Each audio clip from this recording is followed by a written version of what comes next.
All right, well, welcome to SVU Pod, Especially Heinous. I'm Gabe. I'm Tasha. We're on Season 6, Episode 14, Game. So we're recording it right after we released Episode 11, Contagious. I just wanted to mention it because a bunch of people brought up Jeanette McCurdy, the young girl from that episode, the one who got in the car accident with her parents and was being abused by the It's teenager. so weird because I had heard of this book and I didn't know that that was her. So she wrote this book called I'm Glad My Mom Died. And it was about her growing up and her mom being this unbelievable stage mom who forced her into doing this. And she was abused in terrible ways. It's just wild. And people were like, oh my God, I can't believe you didn't mention this. I'm like, I did not know this about her. I couldn't believe it. So now I have to read that. But yeah, it was not for lack of wanting to mention it because we would definitely fucking hit that if we would have known. But Yeah. now we know. Yeah, that's crazy. So episode 14, Game. Opening scene, a woman is dressed up, walking down the sidewalk. She's talking on her flip phone. The implication is that she's a sex worker because she's getting direction from the person on the other end of the phone. Like, okay, well, I'm done with this one. So where are you sending me now? The sex worker's name is Melanie, and she doesn't do a ton of acting, but she does a ton of stunt doubling. Oh. And she's actually Kelly Giddish's stunt double in a ton of episodes of SVU later on. Rollins. Really? Yeah, I know. I was like, what? Do you think she really got hit by that car then? That's an amazing. I wish I would have gone back and looked as soon as I saw she was a stunt double. I bet she was probably like, just at least tap me a little bit. I can make it look real. Yeah. She's like, whoa. She like stumbles forward and then tap dances a little number and then falls to her And then a face. giant hook just drags her like lifeless body down the road 2 blocks. Yeah, da, da, da, da. A car that's driving by like slams on the brakes, backs up, and turns around and fucking runs this lady over. Yeah. I wasn't laughing because I'm like, ugh. It was like, what? Right. Someone gets out of the car, you see her hand trying to reach for her phone, and the person on the other line is like, hello? So responders, SVU, Toots, they're already on the scene. Stabler arrives. Toots tells Stabler what's going on and walks him through the whole attack. The woman had no ID and no purse and barely any clothes. Then there's a trail of blood that leads them to where the woman was then attacked. Her clothes were ripped off. Her purse was taken after she was beat to death and raped. Supposedly no one heard or saw anything, but there was an anonymous 911 call. At the 911 center, Toots, Munch, and Stabler are talking to this lady. The 911 call came in a little after midnight from payphone on the Upper East Side. Latifah, the dispatcher who answered the call, plays it back for Munch and Toots. The male caller uses terms like bus to ask for an ambulance and refers to the victim as a pedestrian, which Stabler calls cop talk. Toots wonders how a cop from the Upper East Side would know about an attack downtown, and Stabler thinks the caller may be a cop that attacked her. Uh-oh. Back at the precinct, the squad is going over all the case details with the terrible crime scene photos of this beaten woman up on their board. You know, the big corkboard thing where they put everything. The board is actually better lit than the hospital ever is, which I appreciate. I've been listening to you say this for like months, I feel like. I think, like, I don't have a problem with the dark. Like, the darkness isn't... I think that it's something on... Darkness. I don't know, because it's not... Okay, first of all, it's very well known that the lighting is next to It's not that bad. pitch black. Well, obviously I'm exaggerating it, and Cragen's not in a greenhouse tending to fucking orchids. So I mean, yeah. you're like insulted. You're like, oh, or is he? Yeah, no, it's noticeably dark. So I feel like you're exaggerating a little bit with this one, Tasha. No, I was more like, maybe there's something wrong with your... You do? Oh, I thought maybe it was something wrong with the lighting on your computer. Yeah. You do. So the DNA is being run on the fluids they found. Since the victim was hit at the knees, they're thinking she was hit by a sports car. Oh. The bumper would be lower. They found black car paint fragments, and those are being analyzed. The call came from a payphone, and the closest precinct didn't have cops on duty in that area. Stabler speculates the cop could have been off duty. So now they need to get a list of cops that are employed by that precinct that also own a black sports car. Cragen thinks the victim was also stabbed with something like a screwdriver after she was beaten because she has puncture wounds all over her body. Ugh. Another thing Stabler mentions is that the perp was either on PCP or the attack was super personal just because it was insanely aggressive with the screwdriver and the car and the everything. Benson asks Cragen if they want to go public with the details, and he thinks they might have to if nothing pans out. But for now, Benson leaves to go to a class that she's late for, so it looks like Stabler and Toots are working the case. Pottery class. It's a pottery class. So the crime lab calls them. They got updates on the payphone. Oh, shit. Should we go there? Who are we going to talk to at the crime lab? Well, if it isn't Ryan Dropkick Murphy's O'Halloran. And I'm not talking overplayed shipping up to Boston, unless we're talking about the Leonardo DiCaprio prison sequence from The Departed, because that is where it's at. Do you know what I'm talking about? No, I need to rewatch it. It's been a long time. Are you It's kidding? a great movie, though. It's up there with fucking Magic Mike Silverback Gorilla. For you? Yeah. But anyway, Ryan O'Halloran. He lets them know that the handset was wiped clean on the phone, but a perfect print was left on the hook switch. Duh. 10-point match.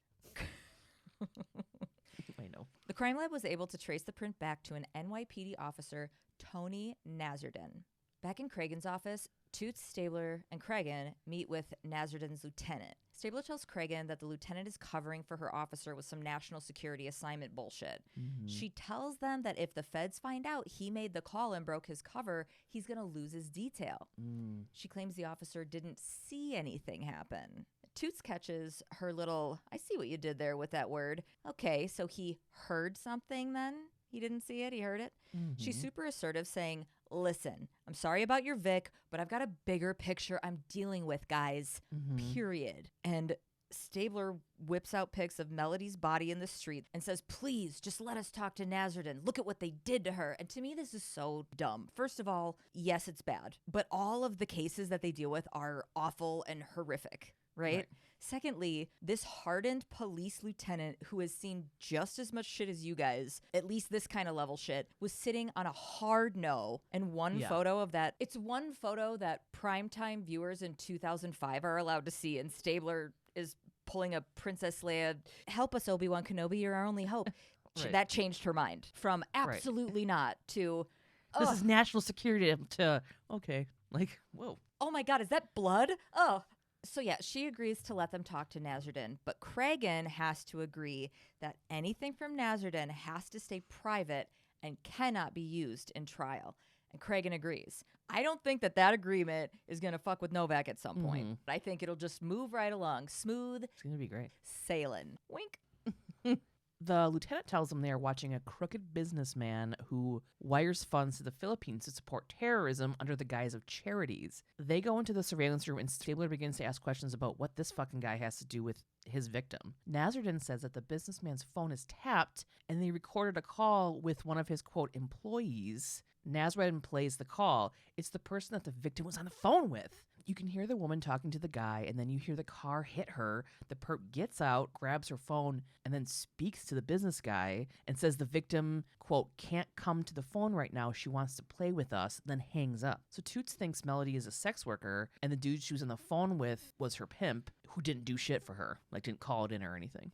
Stabler wants the businessman's name and a copy of the call recording, and the lieutenant tells him his name is Eddie Shaw. Stabler and Toots bang on Eddie's door, and they kind of bust through when he opens. He's like, I'm busy, I'm on the phone, I'm typing, blah, blah, blah. They tell him they want to talk to him about one of his girls. Eddie says he doesn't have girls. He does import and export only. But then he says that he only does companionship and his girls are intelligent and respectable, blah, blah, blah. Stabes shows him a picture of Melody and Eddie says he's never seen her before. Okay. So Toots is like, you know what? I'm just going to call Vice and IRS and immigration and, you know, we'll have them kind of sort this out. The guy's like, oh my God, no way. This is fine. I'll tell you. Her name is Melody Quinn. That's her last name. She was an escort only and does not do sexual stuff, whatever. She was studying to be a stockbroker. Shaw gives Stabler and Toots her client list from the night before. 8:30 p.m. her first client was Mr. Prasad. Outside of a hotel or something, Stabler talks to Mr. Prasad right as he's getting into a cab. He shows him a picture of Melody and says, were you screwing this woman last night?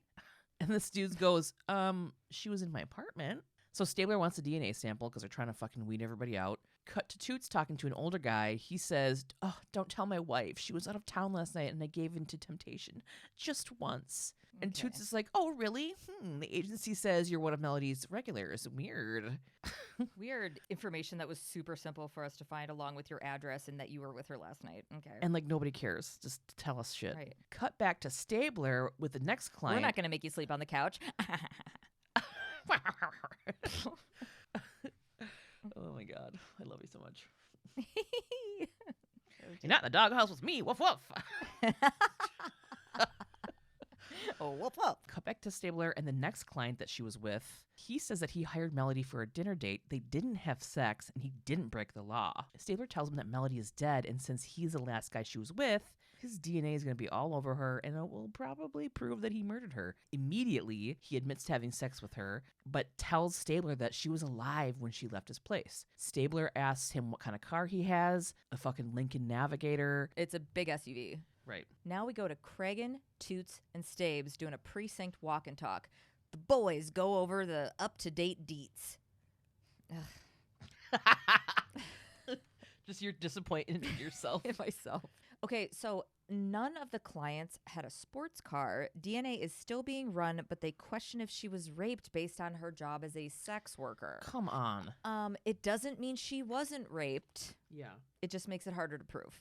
This is your job, you guys. Right? It's like, yeah, you could say that about any woman. Well, maybe she just fucking got laid. Maybe that's the nature of fucking Being alive. being alive. Cragen says her parents are coming to ID the body and that a wider net needs to be cast on all her clients. Taru is still working on the call recording. At the end of their walk, they're in the squad room where Stabler sees little fucking Dickie just staring at the crime board covered in pics of Melody's dead body. Yeah. Kathy just dropped him off. Do you know that the same dude plays Dickie his entire career? Really? This kid is adult Dickie, yes. Damn. He's been in 19 episodes of SVU and 5 episodes of Organized Crime. So Stabler walks up to him and tells him to quit looking at that shit, but Dickie's asking a bunch of questions. How'd she die? Hit by a car? Was it an accident? No. Did they take her money? Yeah, they did. I bet they beat her up too. Cartoon question marks, pop, pop, pop, pop, pop, all around Stabler's head. Yeah. He's like, why would you say that? Yeah. I mean, okay, this probably isn't the first time that Dickie's seen fucked up shit if he's just roaming free around the squad room. So it could be anything. But Dickie's like, duh, this is just like the video game. Intensity. Grand Theft, intensity. His dad's all, excuse me? I'm done with my dinner. May I please be excused? Excuse me? Stabler was just like, what the fuck do you know about whatever? Later on a computer, Dickie's showing Stabes this game, right? So on the game, a woman is on the sidewalk, like a block lady. The graphics are crazy. Think 007 graphics. Right. So this woman's on the sidewalk. As the player of the game, you can hit her with your car, beat her, and take her money. And he's showing his dad this and telling him everybody plays this. He's like, yeah, you want to knock her out so that she can't fight back. And his Stabler's like, oh, Jesus, my child. He's like, you gotta take her money. My boy. We've come a long way from the turtle in the disposer. Remember from the Garbage disposal turtle. Yeah. My turtle. Dad, I gotta beat up this sex worker real quick. Hang on. What? The dumbest part of this entire scene is that he's playing on a computer, so he's on a keypad, but he's typing like a fucking 911 dispatcher. Like he's fucking coding it or some shit. He's like, you know what I mean? Like if you're playing on a computer keypad, you'd be pressing the arrow keys and maybe like 2 other buttons. But he's like, oh, I gotta get the... Like you're actually like typing out the whole thing. So then I grabbed her. You have to like type everything out that you're gonna do. What did I write? Cock? delete. I was so fucking stupid. I was so annoyed at how he was playing. And then later, the kid's playing with a fucking controller, like a game console controller. Yeah. Which one is it? Well, I mean, you know, you can play. No. Yes, you can. Maybe not. It's not how you play video games. Are you sure? Because there's green hell on the computer, and I also can play that on my PS4 or the Switch. No, I'm saying that's not how you play games. You don't go from fully using the entirety of the keypad, typing out the whole thing. Oh, yeah. To left, right, up, down, A, B, square, or whatever, you know? So, whatever. This was annoying. This was the worst part of the episode. Right. Cregan stops the game and tells Stabler that the killers got the idea from this game. Stabler and Toots recall what the voice on the phone said. She can't come to the phone right now. She wants to play with us. Get it? The game looks like somebody was playing for real. Oh, shit. Ba-ba. Like that you raised your finger. You're like, Mariah Carey over here. Merry Christmas. Still at the precinct, but later, Huang is brought in to help with the case. He brings up the thinking at the time that there's a strong correlation between violent games and crime. Stats actually prove that that's not true, but it was a hot fucking button at this time. It totally was, yeah. Stabler argues that the rage exhibited in Melody's murder is a lot to have towards someone the killer didn't know. And Huang says the game could have contributed to the rage. Huang profiles the killer based on the demo for the game. It could be a male anywhere from 10 to 50 years old. I'm super glad we narrowed that down. However, if they're an intensity junkie, they might want to brag about what they did. And Cregan is still trying to figure out what all this is about. He's like, who makes this crap? That takes us to Tech Up Games. Munch and Toots are talking to the designer of the game, and it's the guy in the back seat from Super Troopers, right? Candy bars. He's like, the snozzberries taste like yeah. I can't pull over. Yeah, this is pull over any farther. This is Jeffrey Errand, 500 Days of Summer, Garden State, Madam Secretary, Greek. He actually did a voice on Grand Theft Auto. He was in Porn and Chicken, Hello, Undeclared, Bubble Boy. He was the voice of Upchuck and Daria. Most importantly, though, scratch all those credits. He was married to Christina Hendricks for 10 years. Christina, I feel like we talked about this. Who's Christina? Oh my God, she's red hair, Mad Men. Oh, that's right. Like insanely hot. And it didn't make sense. And everybody's like, what? How does that feel, men? How does that feel? His biggest accomplishment was being married to Christina Hendricks for 10 years. So Munch and Toots are like, hey, bunch of shit's going down. And he's like, ugh, not again. And then tells Munch that they have a ton of lawsuits against them. Quote, every month some moron blames us for something some other moron did. The designer guy says that it's not their problem if an idiot takes something too far. The games are cartoons. They're fun. Toots tells him about what happened to Melody. He tells him that the sequence from the game was an Easter egg, so that's super weird. And Toots goes, what's a what? A what's a who? And Munch says, it's a hidden treat that gamers can find that makes the game extra fun. Then the designer guy says, you're not as old as you look. And I typed that all in because I was like, that's kind of funny, but not really like water cooler funny. But here we are. And then he shows them how to access the Easter eggs and tells them that there are fan sites that people post where they all are. Toots takes a phone call. Munch asks if there's anything about a woman being attacked on the fan sites, which to me, I'm like, duh. And the designer says he doesn't have time to go looking through all of this fucking shit because the second version of the game is about to be released. Munch tells him he has time, and then he says, move, and starts looking for Easter eggs and playing the game. Yeah, because AOL doesn't understand JavaScript. Move. Toots takes off because Stabler called him to the ME office. In Corner Warner's office, she looks fucking amazing, by the way. She's got some, like, Emmy dinner thing tonight. Yeah, she looks amazing. She's wearing these click-clack heels and has her face all done. Oh. So Melody's cause of death was a subdural hematoma, and she definitely suffered, which I don't know why she had to tell him that. There are 42 points of impact all over her body caused by kicking and stomping, possibly a men's size 9. And there's a bunch of little puncture wounds all over her, and they thought it was from a screwdriver, but it's from a fucking stiletto heel. Yeah. And Corner Warner had to cut the wounds out and dissect them to figure it out, which is fucking wild. They got to go back and re-listen to the tapes to see if they can hear a woman's voice. Back at the Taru lab, Terubin was able to filter shit and find a woman's voice in the tape. She's saying that she liked Melody's jacket and it was super quick. She may have been the one to take Melody's clothes. Toots gets a call from Munch. He found something. Also, the male voice sounds like the designer guy to me, but I was way off. Back at Tech Up Games, Munch and Toots are looking over the shoulder of Christina Hendricks' ex-husband while he's on a computer with the game on. He shows them that someone wrote a new scene that involves being able to run a woman down with a car, hit her, then take her top off after kicking her. And he's like, cool, huh? Yeah, guy. Yeah. Toots says the detail about her shirt being ripped off wasn't released to the public. Is it still cool? The designer says that only one person could have written it. Stu Davis, a programmer that used to work there. He got fired because he snuck bunnies boning into a kid's game, but he's still a tester for intensity. At the apartment of Stu Davis. This fucking guy. Oh my God. The casting for this guy was wild. Oh, like, where did they find this human? This is actually Carrot Top's brother. No, it's fucking not. It's not. I think he just kind of looks like him a little bit. Stop. Don't do that. I was reaching for my phone to do some Googling for the next 4 hours. Didn't he kind of look like him a little bit, though? No, he looked like that fucking one guy that's got glasses, and he's always in comedies. So Toots is at Stu's apartment door. A real fun fact about this guy, one of his first roles as a kid was on Natural Born Killers. I'm not sure what scene he was in because I haven't seen that movie for a while, but he played a kid in that movie. Stu tells him he wasn't the one that added the sequence to the game and doesn't know about any murdered women. This guy from Freaks and Geeks. Oh, yeah. His name is Martin Starr. Martin Starr. Okay. So this guy's super techie, super computery. Fucking JP from Grandma's Boy. I am thinking about getting metal legs. Oh, that's right. It's a risky operation, but it'll be worth it.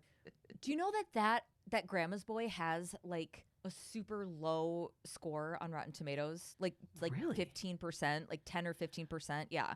I fucking quote that all the time. I mean, just yesterday, I was winning at euchre, and I was teaching this guy, and he was talking mad shit, and I loved it.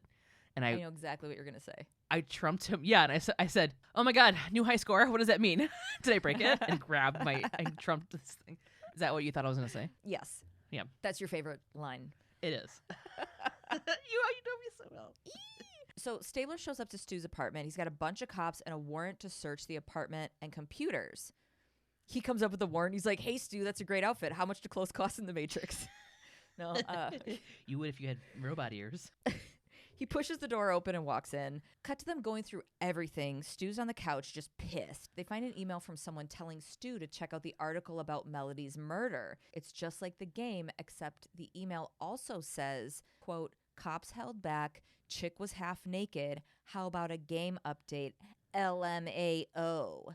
It's 2005, so late 30s Stabler dad is like, what in the Morse code is LMAO? It's laughing my ass off. Toots knows a lot about the youths. Stu says he gets requests from goofballs to add to the game all the time. Stabler goes, you do whatever goofballs ask. And Stu's like, you would if you had robot ears. No. He said, I usually do if they pay well enough. They trace the screen name. There's a couple of goofballs goofballing around, just goofing. If we listen to each other's... Just new goofing. So they trace the screen name. It's Lewd Dude. Ooh. We've located the sender. So we're hearing music swell as swelly as it can swell. Stabler, Toots, and all their cops walk into a dark apartment, guns drawn. No one's home, and they find a framed photo of a young dude in the apartment. And they also find a game by the computer. Why does this guy have a framed photo of himself just sitting in his apartment? I don't know. He's like, this is a really good picture of me. I'm going to go to Target. I'm going to get a frame, get this printed. That is hilarious. Right? What a piece of shit. Who likes themselves? There's like a full glass of milk sitting next to it. We walk in, swelly-ass music, nobody's home. They find a framed photo of a young dude in the apartment, and they find the game by the computer. Intensity! They also find Melody's fucking purse with her ID in it. Oh. Toots finds the car keys to a black sports car. Down to the underground parking garage. They just change the scene. They go from the apartment to the fucking underground parking. I was like, how do I transition? That was pretty brilliant. So they go to the parking garage. Ryan, no, I'm not related to Liam Neeson or Halloran, is at the car with a Lumalight. There's slight damage to the front with traces of blood and tissue. Over the radio, they hear that Larry is located 10 blocks away. So Toots and Stabes just fucking take off. Munch and Toots are at the crime scene. Larry Tobler was run over and beaten to death. The officers heard the call from SVU go out, so they were working on the scene. Someone must have been playing the game again. And then here's where I call it. The purse was planted in Larry Tobler's place, and then run over and beaten by the designer guy to throw the cops off. Nailed it. But I get why you would think it was him because you recognized him. Yeah. Now Stabler and Toots are at the ME's office, and Coroner Warner says that Tauber's cause of death was massive head trauma and multiple fractures, but it was not murder. His brain matter was found on a dumpster, so his death is a suicide, which I was like, what? Toots says he must have jumped from the scaffolding that was near the scene, and it doesn't look like he was pushed because of the trajectory of the fall, and he has no defensive wounds. But his blood alcohol level was 4 times the legal limit. He could have killed himself over remorse. Coroner Warner says Dude's car ran over Melody, but doesn't think it was Tauber that killed Melody. His shoe size is 11, and remember, the shoes that kicked Melody she thought were a size 9. But why would he go 10 blocks to climb a roof and jump off? Why not his own roof? Coroner Warner also says she thinks before he killed himself, he went to a strip club because the crotch of his pants are covered in glitter, aka she calls it booty dust. Booty dust. Mm-hmm. In the biz, we call that shit booty dust. And the guys are like, we know. I've never even heard that. So Stabler and Toots got to go canvass some strip clubs over where Tauber killed himself. They spot 2 dancers walking down the street heading to work, so they stop to question them. These gals remember Larry as the sad dude from the night before. Mm. They say he had a friend with him that was trying to cheer him up by buying bottles. The friend was good looking, but looked too young to be there. But whatever works if the ID works. Mm-hmm. The security cameras don't function, so Right. that won't help them. And the young guy paid one of the women to give Tauber a lap dance. And she goes, but that shit was like raising the dead, you know what I mean? And Toots is like, all right, enough about soft weensies. Come downtown with us, ladies. Soft weensies.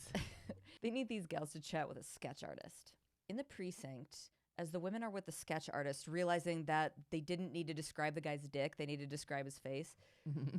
He just has a beautiful, giant- gorgeous, veiny penis. I was gonna say it's like a On giant paper. penis with like a polo, a button up, like. And like the Like- urethra hole is downturned like a sad mouth. They're like, remember he was sad. And I'm like, Oh. His head's hanging down a little bit. Aw. As the women are with the sketch artist, Stabler and Cregan are back at the board. There may have been 3 others at the scene. Stabler thinks, based on the voices from the call recording, that the other unidentified parties with Tauber were younger, like 18 to 19 years old, and Tauber was like 30. And it could have gone 2 ways. Either Tauber made the younger people participate in the crime, or the younger people were using Tauber to commit the crimes by using his computer, apartment, car, and access to alcohol. Since the car wasn't repaired after the crime and he left Melody's purse just sitting there, Stabler thinks Tauber almost wanted to get caught out of guilt. Toot says that the crime lab is pretty sure the person who got out of the car and spoke on the phone wasn't Tauber. The voice didn't match his voice. The second person who got out of the car was a female. Tauber could have stayed in the car and watched as it happened. This was my favorite because the whole time Toots is describing this, he's also dry erase marker drawing it for them like a football coach doing some strategy with the team, except what he was explaining was super duper simple. Yeah, that was so weird. He's like, okay, here's the car. And he draws a rectangle. Then he's like, this person got out of the car and just drew an arrow coming out of it, symbolizing the whole thing was funny. It's like, and it was 2 lines too. Yeah, It was it like, was weird. this person got out of this side and this person got out of this side. I'm glad you drew that, Toots, so we could fully get the picture in our minds. We couldn't imagine it otherwise. Yeah. And then everybody else does that like Hillary Clinton balloon drop. Whoa. Now we get it. They're slow motion nodding at each other. Yeah. Toots has that baby again. He's like, it's Mom. Remember from a few episodes ago? Yeah. Cregan needs more certainty, though. He wants them to canvass that neighborhood once the sketch artist is done. Then Munch materializes like Mike TV on WonkaVision and tells them that the day after the murder, Tauber received 12 calls from 17-year-old Louise Karnacki. Okay, so Louise and her lawyer are at the precinct. So this gal who plays Louise has been in some stuff, but most recently she was on jury duty at a show on Freevee about a dude who thinks he's really on jury duty and everyone else is an actor. She was on that. Who? I don't remember who she played. I watched it twice because I loved it so much. In this show, they like kind of Truman Show this guy. And then I got kind of obsessed with it and read a bunch, and they got him a psychologist and everything afterward because it kind of fucked him up. He's like, yeah, I don't know if my life is real. Thanks Thanks for the money. Anyways, she calls Larry a fucking loser and she doesn't hang out with him anymore. When Toots asks why she calls him so much, she says it's to check in on him because she feels bad for him. Toots tells her, well, he's fucking dead. And she's like, oh my God, poor Larry. But deadpan, she doesn't care. Toots asks her where she was 3 nights ago. She says she was at home. He asks her to prove it, but her lawyer says, why should she? He's not even looking at them. He doesn't care. Mm-hmm. Stabler comes in with Louise's stiletto boot, by the way. He got them with a search warrant. The lights are off, and he's using a Lumilight and shows her that there's blood on them. The music gets all fucking swelly, and she's nervous as fuck. And those boots are ugly, you stupid bitch. Stabler tells her that the blood on her boots are going to be tested with Melanie's DNA, and if it's a match, Louise is going to be charged with murder. She looks at her lawyer, and she's like, you gotta help me. The lawyer wants to talk to the ADA, so Novak comes in. He wants to know what the offer is if his client talks. Novak says, nothing. She's a fucking murderer. But if she tells her something, then she can ask the judge to take that into account. I wonder if they ever actually do that. Probably not. I mean, they probably can give her some sort of deal, but she's not going to wiggle right now. Yeah. When asked if she attacked Melody, Louise admits to it. She also tells him that Larry Tauber was with her, but no one else. Bullshit. Novak shows her the sketch of the guy that the dancer saw at the club and asks if that guy was with her when Melody attacked. The picture is a picture of a sim, by the way. It was oh, yeah, this guy wasn't. Yeah, I took video of that because I want to make a thing of them showing her a Lego guy or something. Yeah. Because it was so basic. It was the most basic fucking sketch. You know who they should have had? They should have had that little girl who was drawing exact replicas of homes come in and draw a picture of this guy, because it would have been a hell of a lot more accurate. They're like, did you just prop up a crash test dummy in the corner of the room and draw that? With a wig on? Is this a Ken doll that you rubbing alcohol the factory paint off of? Right. Total sim. He needs a little diamond above his head, a little green diamond. He did look like a sim. Yeah. But she's playing along and she's like, oh my God, that's Garrett. And that person would be named Garrett. It would be you know Garrett. What I mean? Garrett. Yes. Garrett Pearl. His name is Garrett Pearl. Toots and Stabler knock on fucking Pearl's door. He yells, it's open! Pearl is on his computer deleting files as they fucking speak, and he's super chill about it. He's like, hold on 1 second, guys. Delete. They're like, oh my God! He's like, delete. He's like, hang on, I'm almost done. Yeah. Let's do another lap on Jeffrey Dahmer. This guy played Jeffrey Dahmer in American Horror Story. He played Lincoln Lee, a reoccurring character on Fringe. He was on Unsolved Mysteries as Skunk Ape Witness, so a huge role there. He was in The Da Vinci Code, Dirty Sexy Money, United States of Terra, Take Me Home Tonight, Big Sky, The Mandalorian. This dude's been in a ton of stuff. Dude, United States of Terra was an amazing show, and I wish it would have gone on longer. I was like, what happened in that fucking shed? Who was that other? Exactly. Yeah. I loved that show. Every time it comes up, you're like, God, I love that show. And I'm like, I know, I loved it too. And then we have to move on. Come on, Toni Collette. One of my favorite things is when she's like, oh my God, you took a plan B to her daughter. And she was like, yeah, am I supposed to let the egg attach to my uterus? She was like, shut up. Yeah. Stabler grabs him and the dude says, temper. He smugly asked who it is that they think he murdered. Stabler tells him Melody Quinn, and he's like, I've never heard of her. Only in fucking sim talk. I don't know what it is, beep, scoop, dop or something. I don't know. 010101. Yeah. They take his computer through a doorway. Oh my God. But they discover he has a device, a super strong magnet, that wipes the hard drive as soon as it passes through. They fucking destroyed it just by walking out the door. And the dude is like... He's looking so fucking smug. I'm smarter. What if one of them had a fucking pacemaker? Well, I don't think he would really care. That's You're like, true. uh-oh, what about others' safety? This guy who curb stomped somebody to death? Yeah, he fucking cares. Right. Back at the precinct, Garrett is brought in for questioning by Stabes and Toots. He's shown pictures of Melody from her autopsy and says he doesn't remember her.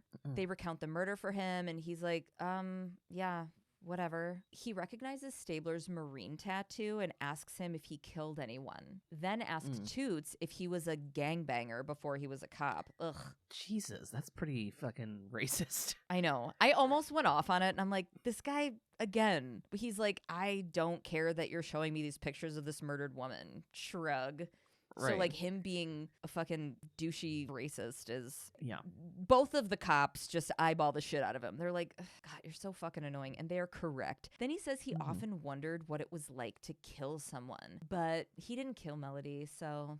Guess I'll never know. He talks about the violent things he's done in games, though, but he doesn't know the feeling like Stabes and Toots. They know the real feeling of what it's like to kill somebody. The music swells and Stabes shuffles towards Garrett and tells him he wouldn't know the feeling because he's gutless. He had to use a car and then kick her when her back was turned. He calls him a scared little punk and then gets in his face. As he kind of shoves into his face, Garrett gets up and starts backing away, but Stabler makes him do that Rorschach thing where you either see a vase or two faces because he gets super, super close to him.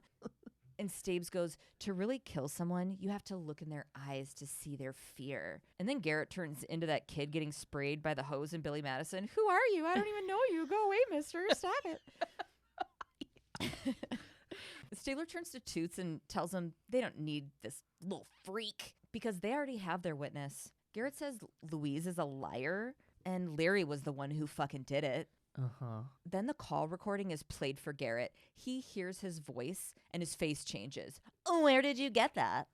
Stabler tells him he's done. And Pearl tries to say that Larry made him do it. As Toots and Stabes are leaving the room, velvet-voiced Silver Fox defense attorney Oliver Gates comes in and asks to speak with Garrett alone. Outside the room, Novak thinks Gates is going to try to cut a deal with Louise's eyewitness testimony. Louise may be offered man one to be sure she testifies against Garrett. Gates comes out of the interrogation room and tells Novak that Garrett wants to plead not guilty by reason of mental disease or defect. Garrett told him that he was in a relationship with Tauber, and Tauber made him drink, play the game for hours, then made him play the game for real. Garrett says he had no idea what he was doing. Wrong, right, fantasy, reality, we don't know. It's all up in the air, man. Later, Novak chats the plea with Cragen. Cragen is skeptical of Gates' defense, and Novak says that game violence is a hot topic right now. Louise's family just fired the public defender and hired a new lawyer. They can't afford the fancy lawyer they just hired, so the squad thinks Garrett's family is paying for the lawyer in return for Louise to not testify against Garrett. Novak wants to hear the call recording, but Cragen tells her about the conditions that got them the tape. Remember, it can't be used at trial. Who'd have thought that little tidbit would come back?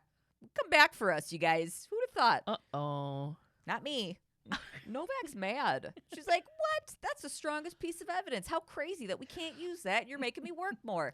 And per Cragen's phone call he just hung up from, it was removed from the lab 20 minutes ago by someone from the U.S. Attorney's Office. So there's no possibility at all that they're going to get their hands on it. So now Novak's at United States Attorney Office of Raul Mendez. Mendez tells Novak she can't have the tape because he's worried about the undercover shit going on to be compromised. Remember the undercover stuff that never got brought up again?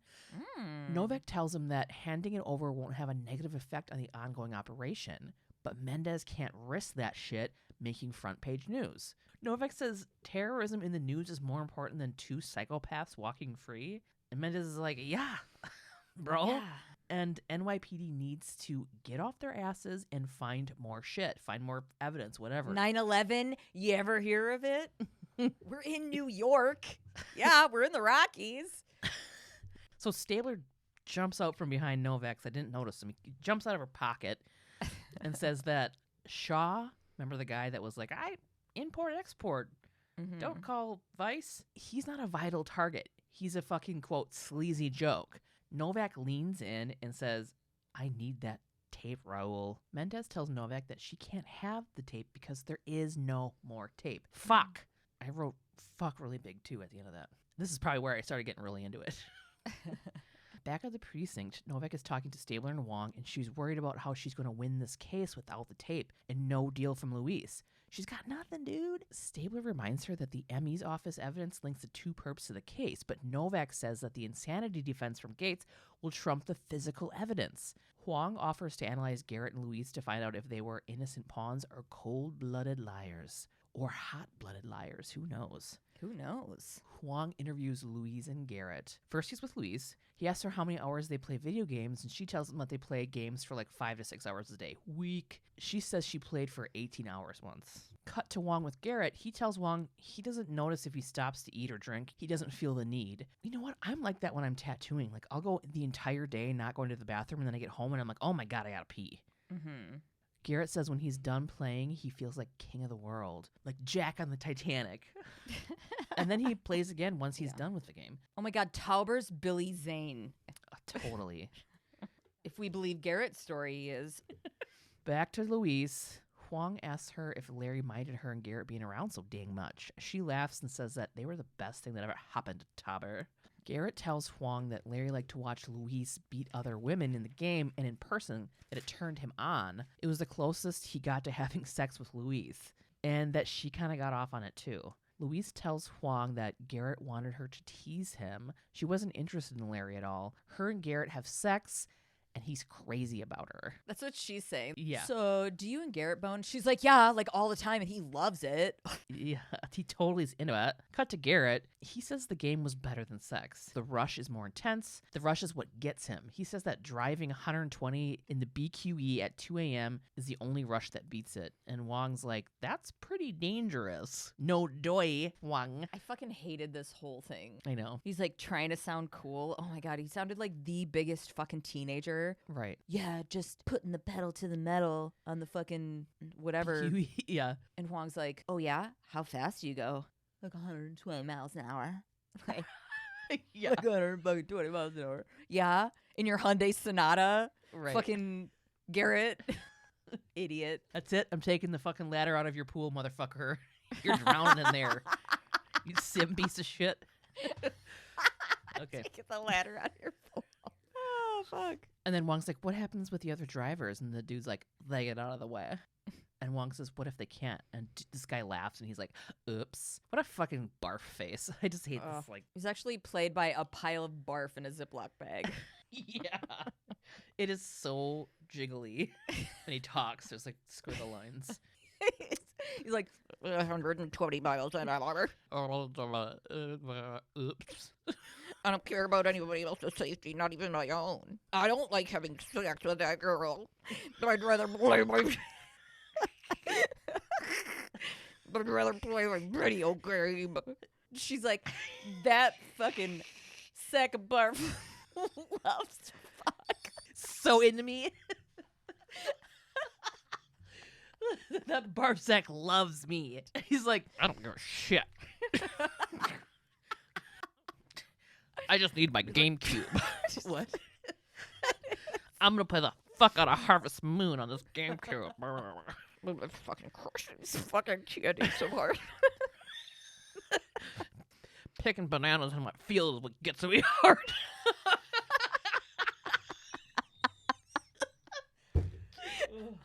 When I'm in the game, I'm just big beefy hot guy.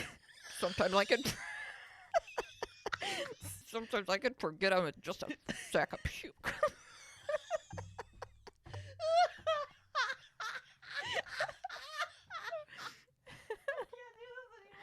I can't have a baby in real life because I just vomit.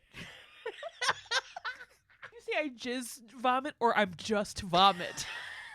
Both. Oh man, that was so fucking stupid. That was so dumb. Oh no, here comes the janitor with sawdust. Okay. Puke bag, where's this? Okay. Huang leaves and talks with Stabler and Novak behind the glass. Kragen's not there, so this isn't a thing. Stabler calls Garrett manipulative, and he thinks Garrett convinced Larry to kill himself after getting him drunk at the club. Huang calls Garrett a narcissist. He knows right from wrong, but doesn't give a damn. Luis is in love with Garrett and will do whatever he wants. Huang doesn't believe that a game ever made anyone commit murder, so the whole psych defense is a crock of puke. Basically, dude is a fucker and is using video games to fill whatever void and focus on that. Gates comes in with a motion to have Garrett undergo a PET scan while he plays the game. It's supposed to prove that his brain was changed by dopamine being released during the gameplay, thus changing his brain chemistry. A similar study, I guess, was done in London, so the PET scan will be compared to the results of that study. And Gates says that if you guys don't believe in whatever, have your guy. I don't give a shit. At the hospital, Mercy General Hospital, Huang is preparing for the scan. Garrett gets some like VR goggles for like 20 years fucking earlier than like those weren't a thing. No, unless they borrowed the technology from NASA. Oh. Whoa. Garrett's like, yeah, this is new. He's gotta like force the puke to like make little hands with the bag. Like The corners of the bag are his little hands. so he's got these fucking fake goggles and he's gonna play the game while in the machine. They're gonna see how the gameplay affects the release of dopamine in his brain. They're also going to take blood samples on and off throughout the scan to see how this shit is registering. His dummy fucking stupid head is immobilized so he can't toss around and fuck up the study. Courtroom. Huang's on the stand. Novak's got him up there chatting. Huang says there is no question Garrett's dopamine levels increased while he played the game. He could have felt high or euphoric, like he'd just done a fucking bump. But any enjoyable activity could have the same effect.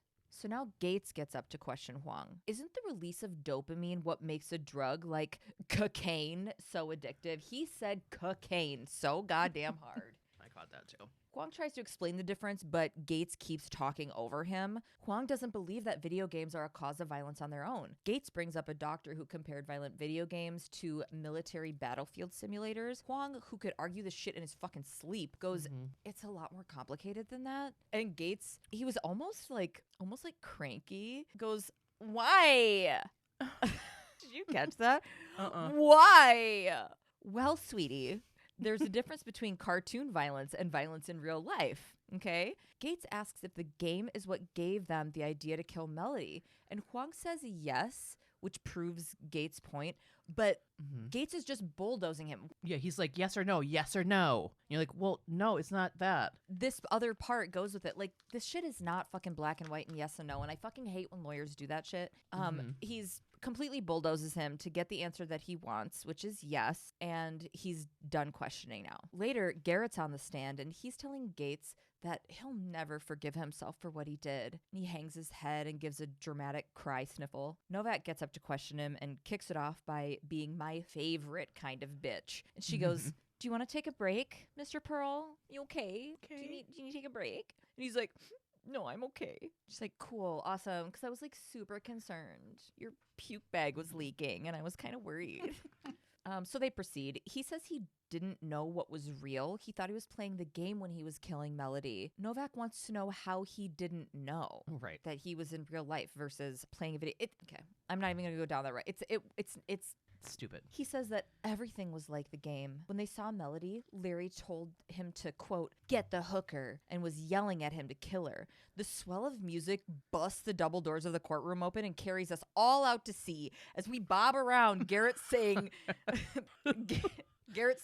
mentally he was in Larry's apartment and Larry was screaming at him, hit her, stomp on her, do it. The camera pans down to his hands and he's holding an imaginary controller. The walrus judge surfaces from the depths with a floppy mackerel snack and tells this dumbass to control himself.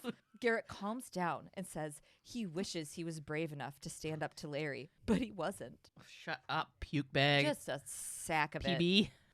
The judge adjourns for the day, and Novak will finish her questioning of Garrett then. Toots and Stabes come into the courtroom and tell Novak they found a connection between Garrett and Tauber's death on Tauber's computer. I don't know why I said it like a computer. They found a connection between Garrett. An encrypted code was sent to Tauber 2 hours before he killed himself. It was sent by Stu Davis. Stu is being held at the crime lab. Let's go. Remember Stu, Carrot Top's brother? At the crime lab, Stabler questions Stu. Do you like techno music? You would if you had robot ears. No. Stu told Stabler that he sent Tauber a self-deleting email. He read it once and it disappeared. That's like early Snapchat or something, right? Isn't that how that works? I can't figure Snapchat out. I don't care about Snapchat. Stu says he had nothing to do with it, but Novak tells him that he could get charged with conspiracy to murder if he doesn't help. And Stu's really frustrated about it. But he unencrypts the file, and it's a game recording with Larry's face over a character that killed a sex worker in the game. So, again, it's very rudimentary, but it's almost like a magazine cutout of this guy's face slapped on a sim. Being like, run, Larry, you killed her, Larry Tauber, they're coming for you, you can run, but you can't hide, LMAO, laughing emoji. It was terrifying. Okay. That's what it said, though. I know. It's just that we're doing the robot arms thing, and I was like, Terminator 2, their knives. I'm sorry if that scared you. I'm terrified. I'm going to turn into a bag of puke right now. I'm so scared. All right. Back in the courtroom, the video from Stu is played for the entire court. Novak shows a copy of a check for $1,000 that Garrett used to pay Stu to send that email to Tauber. Garrett says he didn't know why he sent it. And then Novak says Tauber got that email 2 hours before he killed himself and asks if Garrett wanted to push him over the edge, and he's like, no. And then Novak's like, why? Did the game make you do that too? Can I say something, though? Yeah. This is so fucking stupid, this fucking bag of puke. He's like, the world seemed digital to me. All I do is play video games. Everything is fucking the line between reality and whatever because I'm so involved in the world of computers. But I'm going to write a physical check, a paper check to pay for something.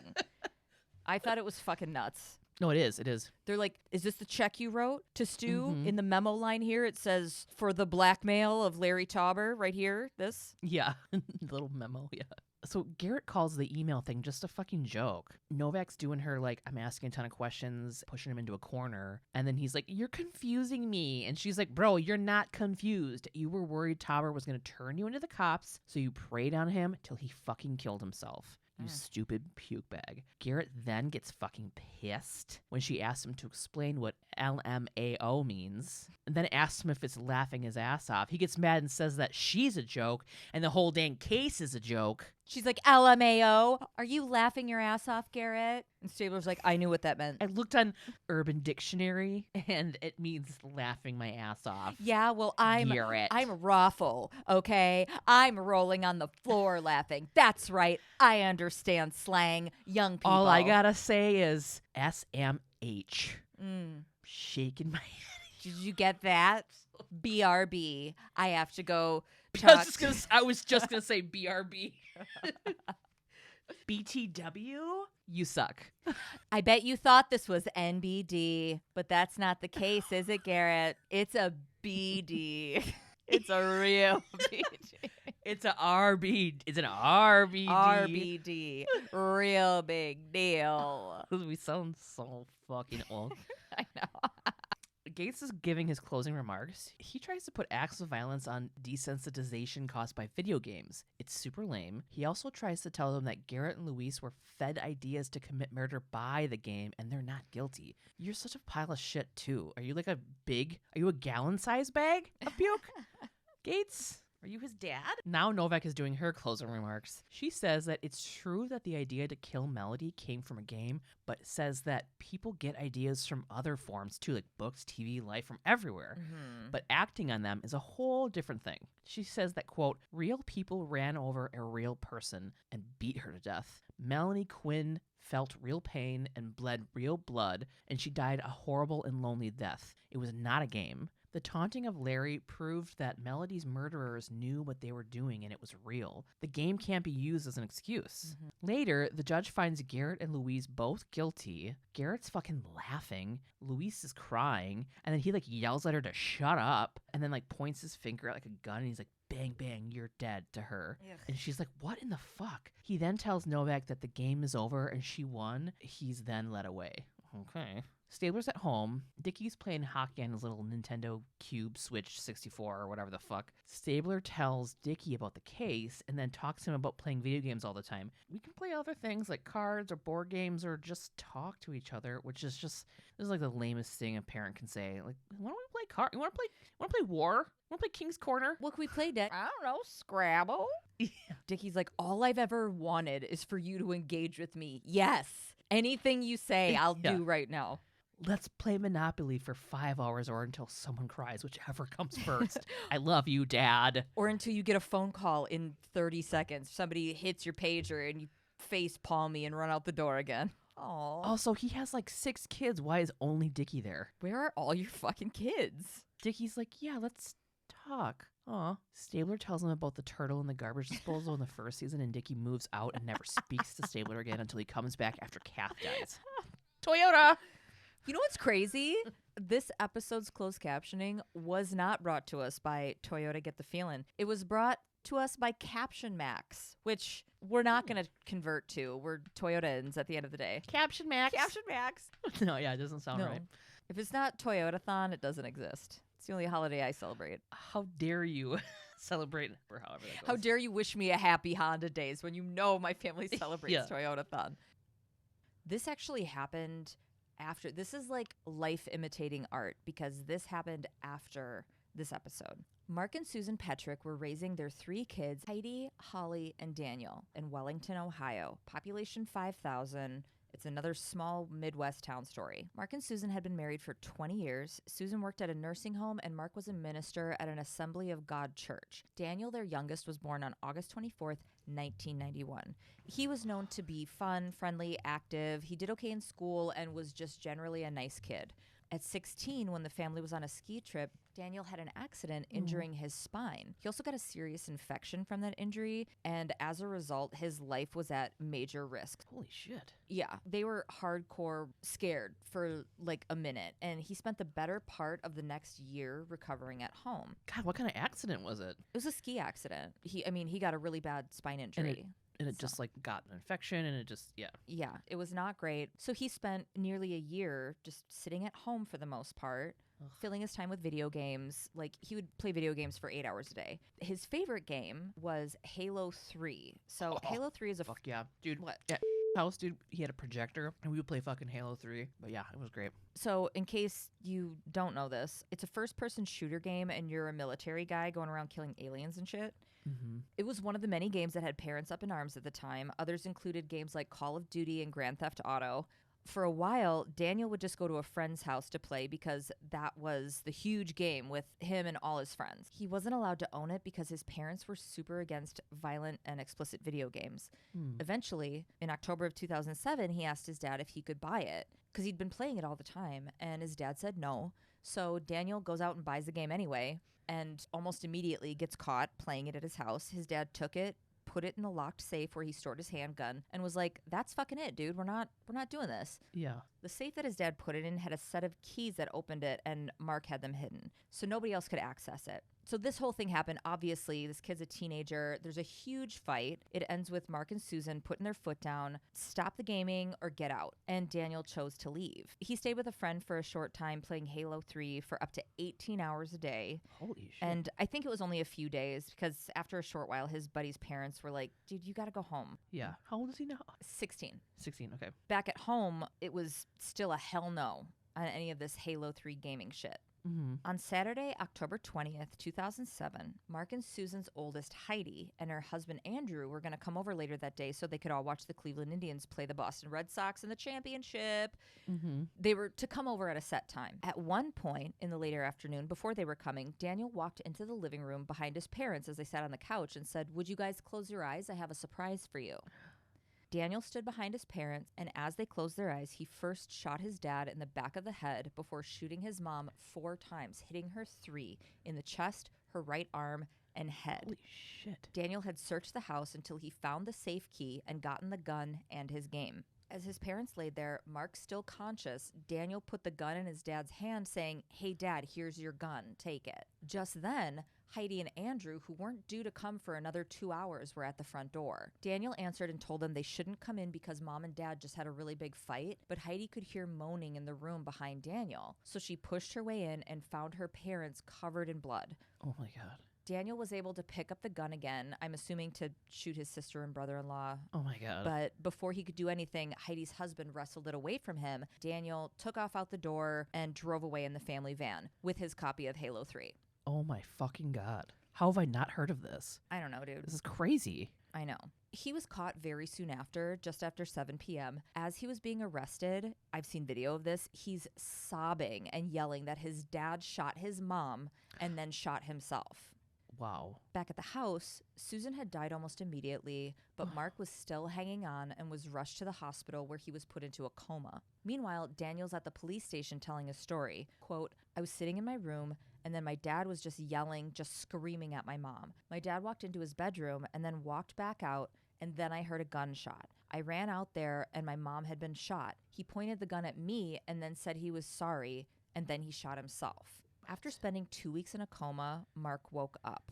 All he could think about was how much he hated his son. Whoa. He wanted to kill him. Holy shit. The fact that Mark wasn't dead himself was complete luck. Fucking insane. Yeah, dude. The bullet had entered his cheekbone and traveled downward. He had 5 surgeries to reconstruct his face, but his brain had not been touched. It was fully intact. His jaw was totally shattered. What kind of gun was it? Was it like a 22 or something? No, it was a 9mm. Holy shit. As a handgun. He obviously had to regain his strength and heal, but miraculously was released from the hospital after 30 days. So the police almost immediately knew that Daniel's story was bullshit. Yeah. You know, like his dad shot in the back of the head and he's like, oh, my dad shot himself. Okay. Right. They figured it out right away, and it took almost nothing to get him to be like, okay, confess. Yeah. So Daniel's sitting in jail. He awaited trial for a year. In that time, Mark decided that he was going to forgive his son and started visiting him every week. Wow. Daniel constantly apologized to his dad for killing his mom and would always tell Mark he was so glad that he survived. In preparation for trial, Daniel's representation attempted to plead not guilty by reason of insanity, citing Daniel's addiction to Halo 3.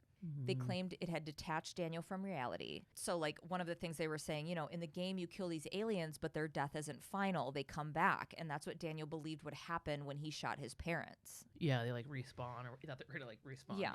That, along with his young age and long-time recovery from his ski accident, created a perfect storm of delusion. This was what they were trying to say. The judge, James Burge, was like, no, that's dumb, and wouldn't let him plead not guilty by reason of insanity. Yeah. Also, the prosecution was able to find that he had been planning the murder for many days leading up to acting on it. So Daniel ended up pleading guilty. Because of his guilty plea, he wouldn't sit in front of a jury. Just the judge decided at the end of the day. In court, Judge Burge said, I firmly believe that Daniel Petrick had no idea at the time he hatched this plot that if he killed his parents, they would be dead forever. Again, this judge, all of these people at this time, this is 2007, had firm beliefs that Video games were causing violence. this caused him to do this. You know, without the video game, he wouldn't do that. Yeah. At the sentencing, Mark gave an emotional statement asking the judge for leniency. The judge then sentenced Daniel to life with the possibility of parole after 23 years. His charges in the end were aggravated murder, attempted aggravated murder, and tampering with evidence. Because he was 16 at the time of the murders, he couldn't receive the death penalty. So he will be eligible for parole in 2030 at 39 years old. Damn. Wild. What a fucking dick. Well, that's that. Next week, we have season 6, episode 15, Hooked. A teen girl is going to do sex work, and it's a whole thing with STs and stuff, and I didn't read too far into it because I want to go into this fresh. So something not cool. Tell you that much. Tell you that much. All right, rate and review us. Give us 5 stars. Email us at svupod@gmail.com. svupod. I know. Send us stuff if you want. P.O. Box 176, Deforest, Wisconsin, 53532. Follow us on all of social media, Instagram, TikTok, whatever, at svupod. Get pod merch and more at svupod.com. Join the Facebook group, svupod Elite Squad. We also have a group chat, walk and talk, and a group book club called Single Tomato. Hashtag Little Bit Loud for all your indie pod needs. And if you are an indie pod, hashtag that so people can find your shit. Join the Patreon. We get tons of extra content. Call or text us and leave us your questions, stories, and comments. Bad advice, we're here for you at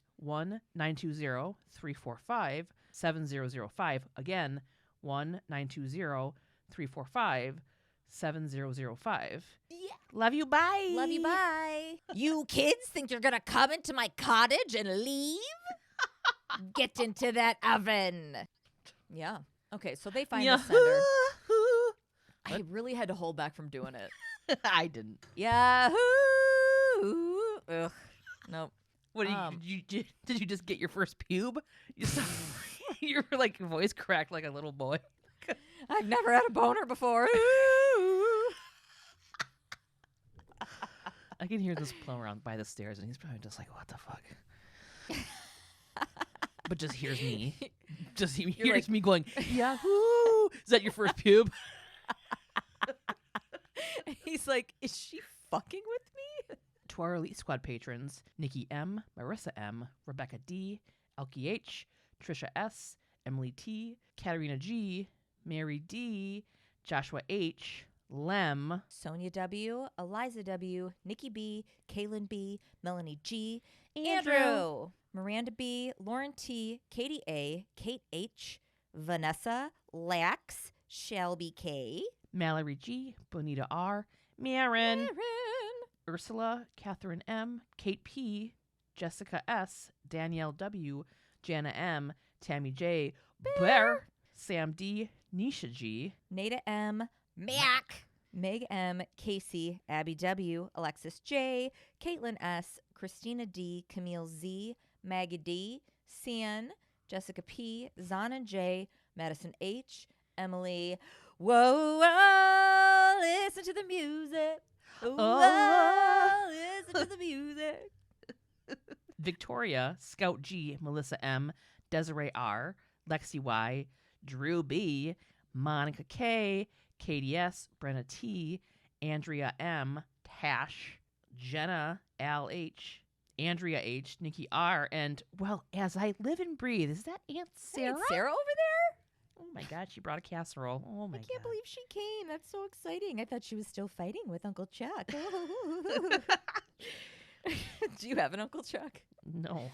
Oh, I did. R.I.P. Katie H, Vern, Catherine B, Ariana, Madeline K, Mallorie J, Kristen F, Samara B, and Damn Sam. Damn Sam. We love you guys. Thank you so much for making this possible. We love doing it, and we love doing it for you. Blah, blah, blah. I love you. Love you, love you, love you. Goodbye. Bye. I love you. I love you. I love you. Rick.